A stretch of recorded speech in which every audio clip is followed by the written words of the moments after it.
Hi guys, இப்போ நான் பண்ணுறது வந்து அரிசி கஞ்சி. இது எப்படி பண்ணணும்னா, அரிசி வந்து தேவையான அளவு எடுத்துக்கோங்க.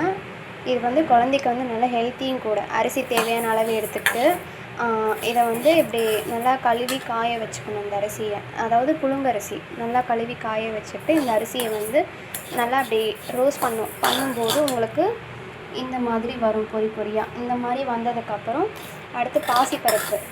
இப்போ அரிசி அதிகம்னா பாசிப்பருப்பு அதை விட கொஞ்சம் கம்மியாக போடணும்.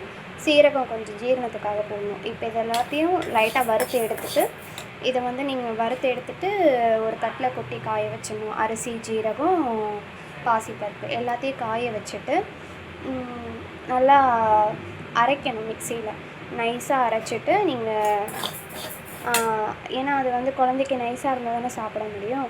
அதை நைஸாக நீங்கள் அரைச்சதுக்கப்புறம் அதை ஜலிச்சுட்டு நீங்கள் வந்து பவுட்ரு மாதிரி ரெடி பண்ணி வச்சுக்கிட்டிங்கன்னா இதை நீங்கள் ஒரு டம்ளர் தண்ணியில் நீங்கள் 2 ஸ்பூன் போட்டு நல்லா கூழ் மாதிரி கிண்டி அரிசி கஞ்சியை 1/4 டீஸ்பூன் நெய் ஊற்றி நீங்கள் கொடுத்தீங்கன்னா ரொம்ப நல்லது. ஹெல்த்தியும் கூட குழந்தைக்கு.